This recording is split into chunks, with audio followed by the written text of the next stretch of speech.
Parker is a weakling. Get rid of him tonight, and you'll know what a real man is like. That line, cold, arrogant, coming through the clenched teeth of my own brother, was the moment my entire world came crashing down.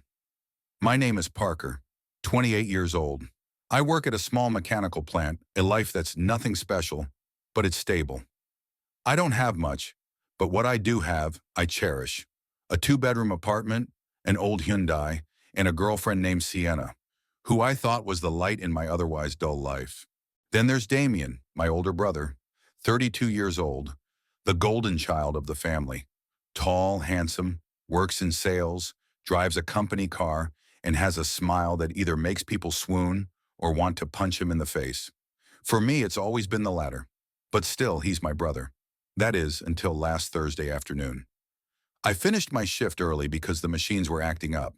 I texted Sienna, "I'm home early, around 4 p.m. No reply, which was normal since she often mentioned her phone had issues. At 3:52 p.m., I opened the door to our apartment. Nothing seemed off except the sound of laughter coming from the bedroom, the unmistakable laughter of Damien. I froze in the doorway of the bedroom, the door slightly ajar. I heard their conversation clearly. Parker will never succeed. 5 years at the same job, no ambition, no backbone. It was Damien sitting on my bed with Sienna. He's cute, but cute is for desserts, not for men. Sienna's voice followed, calm, cold as if she were discussing an object, not a person. I pushed the door open. They both turned to me, no shock, no embarrassment, just annoyance at being interrupted. Damien was leaning back against the headboard with his arms crossed, and Sienna sat beside him, legs crossed, an annoyed look on her face. "What the hell is going on here?" I asked, my voice trembling with anger. Damien shrugged. "I thought you were working the evening shift. We're just talking." "Talking? About how I'm a failure?" I shouted. Sienna stood up, crossed her arms. "Parker, this isn't working anymore. There's nothing left to hold on to." I stared at her. 18 months of love torn apart like a crumpled piece of paper. "And you're having this conversation with my brother, instead of me?" Damien stepped forward, placing a hand on my shoulder. "Hey, don't make a scene.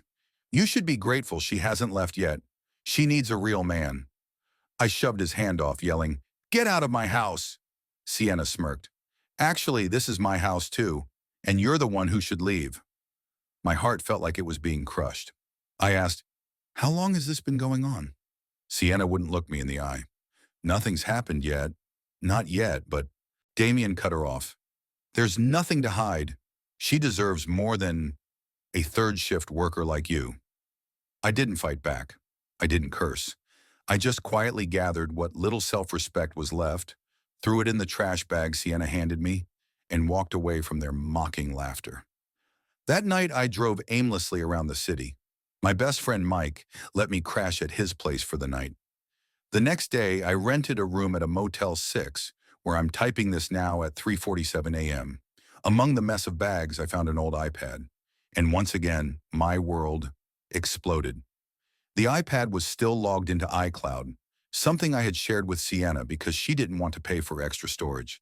Every message, every photo, every piece of evidence of her betrayal was laid out right in front of me. The messages between them, Damien. "Stealing Parker's girlfriend is better than getting promoted." Sienna. "He tries so hard, but trying doesn't equal success." Damien.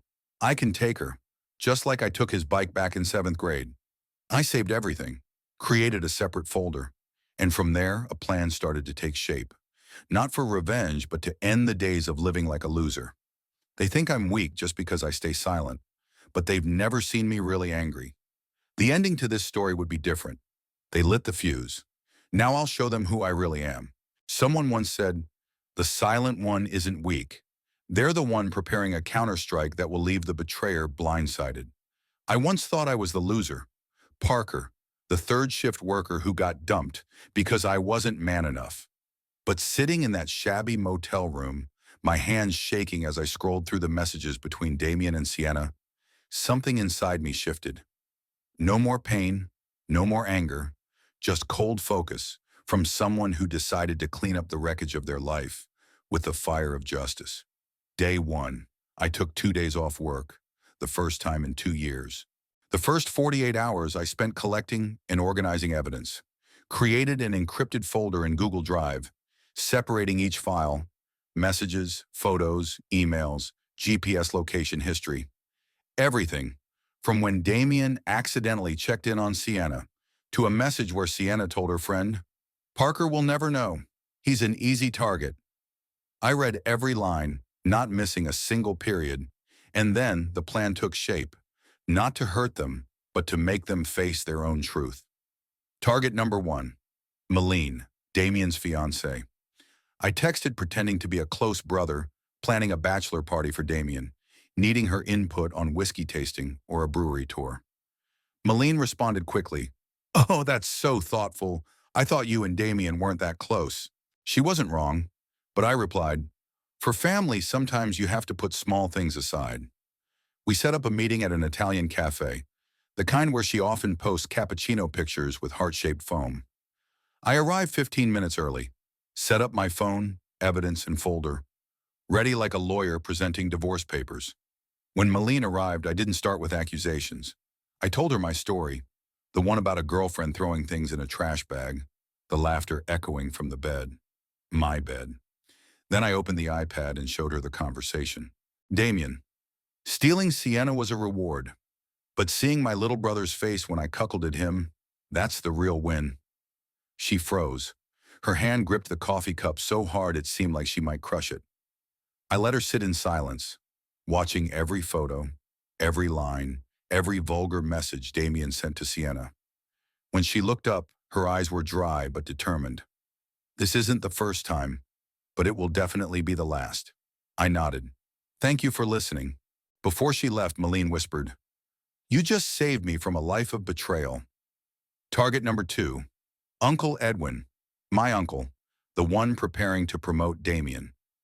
Damien is the golden child, but I knew Edwin hated dishonesty in business more than anything else.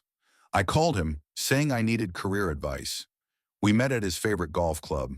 As he poured me a glass of whiskey, the bitter scent of oak and disappointment, I asked him, "Uncle, have you ever worried that nepotism could affect your reputation?" Edwin hesitated. "What do you mean?" I pulled out my phone, showing him a screenshot of a message from Damien. "All the staff do the work. I just push the presentation to look good and take the credit." Edwin stayed silent for a long time. After pouring a second glass, he finally spoke. "Is there anything else?" I smiled. "I have an entire library. Target number 3, family. Thursday, the weekly family dinner. My mom made lasagna, a recipe she learned from her Italian friend. My dad brought out the special wine he reserved for occasions like this. Damien showed up late, his eyes dark and tired, his hair a mess, avoiding eye contact with me. Malene was nowhere to be seen. At dinner, I played the role of the perfect son, helping my mom clear the plates, checking in on my dad's health, even pouring more wine for Damien when his hands trembled. After dinner, he went to the backyard to make a call. I saw him pacing back and forth, his face pale. When he came back inside, he forced a smile and said, "Just work stuff, nothing to worry about." I grabbed the dice, gave them a shake, and tossed them across the table. "Your turn, bro." Day 9, 5 a.m., a message from Sienna. "Parker, I was wrong. Please call me." 9:37 a.m., a message from Damien. "What the hell are you doing? I'm not playing along anymore." 11:42 a.m., missed call from Uncle Edwin. 1:15 p.m., an email from Malene. "We need to meet again. There's something I need to give you." I knew. This wasn't the end. It was just the beginning of the plan to expose the truth. People called me weak because I didn't fight back. But they didn't know. I was just waiting for the right moment. Wednesday, 3:12 p.m. I sat across from Malene at a Dunkin' Donuts when she placed a small black box on the table. "I think this should belong to you," she said. I opened the box. It was the Rolex I had saved for an entire summer when I was 25. The one I gave Damien for his 30th birthday. Simple but elegant. It represented the last bit of respect I had ever given him. I found it at his apartment, next to the engagement gifts I never had a chance to return. I remember you telling me how special it was, she said, looking down, her fingers clutching the coffee cup as if holding on to the last pieces of something that was about to fall apart. I looked at the watch, then looked at her. I lost it on the day I thought I was giving it away. But now I know. The person who truly deserved it was never him. We didn't talk about Damien anymore. We didn't talk about Sienna. There was no more anger, no more bitterness. We talked about childhood, about unfinished dreams, about her job at the elementary school, and the corgi she always wanted to own. I told her about the plan to restore my dad's old Mustang, the one thing that kept me connected to him after he passed away. By the time we parted ways, we hugged. Not romantically, no promises, just two people, once deceived by the same person, now beginning to heal. That evening, I got a message from Heather, Sienna's roommate, someone I hadn't cared much about before. I have some of your stuff and a few things to say. We met at a park near her work. Heather brought a paper bag, my old favorite hoodie, some books, notebooks, a few random things. She lied to you for months. Damien was at your apartment since January. At first it was by chance, but then you know the rest. I looked at Heather, waiting for her to continue. She didn't just betray you, she laughed while doing it. Both of them. They mocked you in the living room. Laughed about the hoodie you always wear. Laughed when you bought her flowers that she threw in the trash behind your back. I didn't say anything, but inside something quietly withdrew. No more pain, only ashes. Heather hesitated before speaking again. You know, he left her. Right after you left. I turned to her. What? Damien blocked her. No calls, no texts, no explanation. She lost everything. And now, I can't stand living with her anymore. She handed me a piece of paper with a phone number. I'm looking for a new place. If you know anyone who needs a roommate, I smiled lightly. I just signed a lease on a small place. The floors creak, but there's no toxic girlfriend or bastard brother. She laughed. Sounds like heaven. The next day, the first family dinner since the storm, Damien didn't show up. Mom said he was resting, rethinking things. Dad immediately changed the subject to your little brother's new apartment. I smiled and talked about the new place. Small, old, but mine. For the first time in 28 years, I saw Mom look at me differently. No pity, but recognition. We failed both of you. One spoiled to the point of ruin, the other neglected for too long. I didn't know how to respond. I just nodded and kept eating my pie. As I was about to leave, Dad handed me an envelope. Inside was cash, enough to buy a new dining set and a bed. It's not from me. It's a late apology. I tried to give it back. Dad shook his head. You're not a weak child. You're just the child who was never listened to the right way. This morning I opened my phone.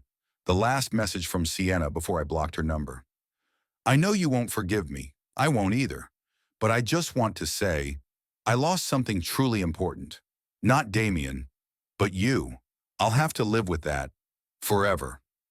I read that message. No anger, no joy, nothing at all. 18 months of feelings. Vanished, leaving just an empty line. I hit block contact and closed the phone. Outside the balcony, the sunlight flooded into my new apartment. The coffee was brewing, and life was starting to return. I don't know when I'll love again. I don't know if I'll trust anyone anymore. But I know one thing. I'm not the weakling they thought I was, and this time, I won. Monday, 9 a.m., Uncle Edwin's office. The room was the same, the smell of leather from the old sofa, the sharp citrus from the expensive air purifier. But there was one thing that had changed. Damien's place. I sat across from him. On the desk, a printed financial report from the accounting team, pages filled with numbers and blurry entries. Small but persistent violations, enough to destroy the ideal profile he had once proudly presented to the board. You know, Parker, Uncle sighed, his voice hoarse. I always thought Damien was the one who'd take over running this branch. But now I'm not so sure. I stayed quiet. Not because I was happy, but because something inside me had died with this disappointment, the longing to be recognized by him. That afternoon, a message from Malene. Do you want to grab coffee? I have something to return. We met at a Dunkin' near her work. No engagement ring, no confused gaze. Malene today was a woman who'd weathered the storm and still stood strong. She handed me a small box. I opened it. It was the Rolex from years ago, the one I had bought for Damien with an entire summer of working 2 jobs. She placed it in my hands gently. It never belonged to him. It belongs to someone who knows how to appreciate it, not someone who treats everything like a trophy. I smiled. Not bitterly, not sarcastically. Just for the first time in years, I felt a weight lift from my heart. That night, Heather texted me again. She had a few of my things I'd forgotten. Random items, an old book, some headphones, the hoodie I used to wear that Sienna once mocked as basic. But what was more memorable was the short conversation we had at the park. Heather explained. Damien had blocked Sienna right after I left. To him, she was just a test, a cruel game to prove he could take anything from me, even the woman I loved. She cried the whole time. She said you were the only one who truly loved her. I didn't respond. I just asked one question. Did she ever cry when she threw my things into the trash? Heather didn't have an answer. She lowered her head and handed me a piece of paper, a phone number. I'm looking for a new place. If you know anyone who needs a roommate, I smiled lightly. I just signed a lease for a small apartment. The floor creaks, but there's no bad girlfriend or shady brother-in-law. She laughed. Sounds like paradise. The next day, the first family dinner since the storm, Damien didn't show up. Mom said he was resting, while Dad quickly changed the subject when I mentioned Uncle Edwin. But for the first time, no one defended him. No one talked about me like I was in his shadow. We failed, Mom said after dinner. We let you grow up in such a big shadow and never asked what you needed. I didn't know how to respond. Some wounds can't be healed with just an apology. But knowing that, in the end, I was finally heard. That was enough. That night before bed, I read the last message from Sienna. I know you'll never forgive me. I won't either. But you were the only real thing I had in my life. Damien never loved me. He just wanted to hurt you. I was just the means, and I let that happen. I read it without feeling anger. No joy, just peace. I had let go, not because I was stronger, but because I didn't want to hold on to something unworthy anymore. I hit block contact. Today, I'm sitting in my new apartment. Creaky floors, slow hot water, and soft lighting from an old lamp. But everything here is mine. No betrayal, no pretense. I hung the Rolex on the wall. A reminder. Some things may seem precious, but then you realize real value lies elsewhere. In honesty, in self-respect, in the ability to let go. I'm no longer in Damien's shadow. I'm not the one thrown into the trash. I'm not the unambitious guy they called me. I am me, and for the first time in my life, I feel enough. If you've ever been underestimated, betrayed, fallen to rock bottom, and had to climb back up, you're not alone.